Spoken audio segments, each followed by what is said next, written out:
करावे।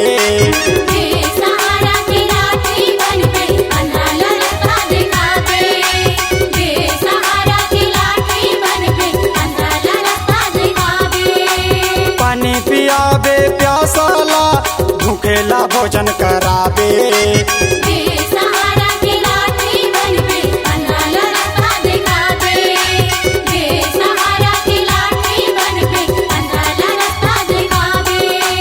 दिन दुखियारी के सेवा,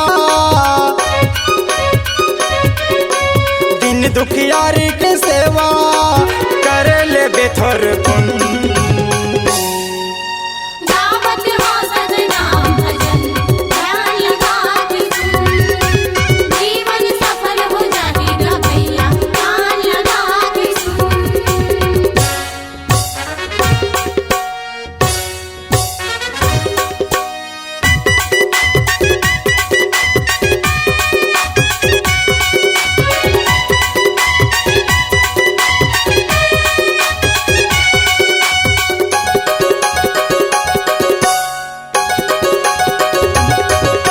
पानी ले पतला ज्ञान होते पाप मिले भारी। गुस्सा आगिल तेज होते पलक कर ले गारी।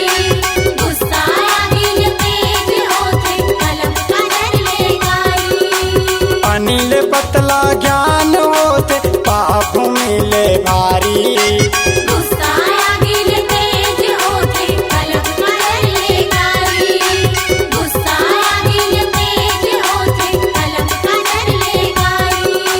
तारो मुड़ाला पर रख के चलबे, चारों मुड़ाला पर रख के चलबे झन जाबे बेधुन। गावत हो सतनाम भजन ध्यान लगा के सुन। जीवन सफल हो जाएगा भैया ध्यान लगा के सुन।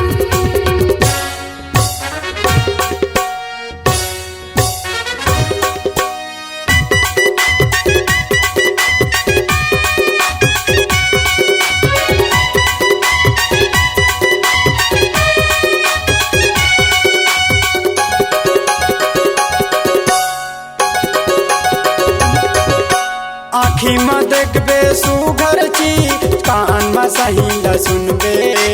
पाँव रखबे सतेरा दामा मनमा भलाई लगबे। पाँव रखबे सतेरा दामा मनमा भलाई लगबे। आँखी में देखबे सुघर चीज कान में सही ल सुनबे। पाँव रखबे सतेरा दामा मनमा भलाई लगबे। पाँव रखबे सतेरा दामा मनमा भलाई लगबे। हाथ उठा के दान करबे, हाथ उठा के दान करबे कतका मिलही सुकून। गावत हो सतनाम भजन ध्यान लगा के सुन। जीवन सफल हो जाएगा भैया ध्यान लगा के सुन। सुन लेगा भैया सुन लेगा संतो,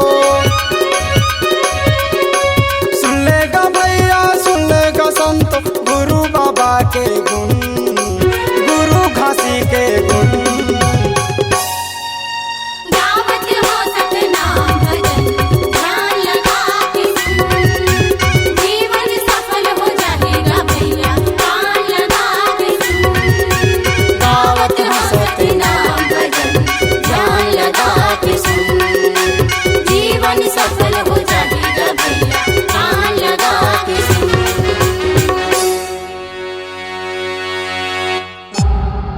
C-Log Digital Recording Studio, Cordoba.